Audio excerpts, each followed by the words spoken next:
আমাদের যে 5 ওয়াক্তের নামাজ পড়তে হয় সেদিকে তো আমরা লক্ষ্য করি না বা ধ্যান দিই না।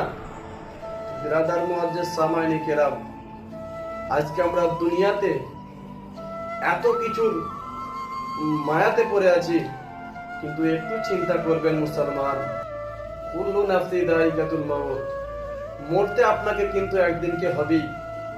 আর মরতে যখন আমাকে হবে, আমাকে মরার জন্য আমাকে কিছু তৈয়ারি বা রেডি করতে হবে। তাই মুসলমান বাপজি ভাইয়েরা, মা ও বোনেরা, আপনাদেরকে একটাই কথা বলবো, দেখেন ওই অন্ধকার কবর, ওই 3.5 হাত মাটির ভিতর কবর, বাপ বাপ মানে ছেলেকে চিনবে না, মা ছেলেকে চিনবে না, ওই জায়গাতে কেউ কাউকে চিনবে না। যদি আমার আপনার আমলটা যদি ঠিক থাকে, আমলটাই আমার সঙ্গ দেবে, আমলটাই আমার সাথ দেবে।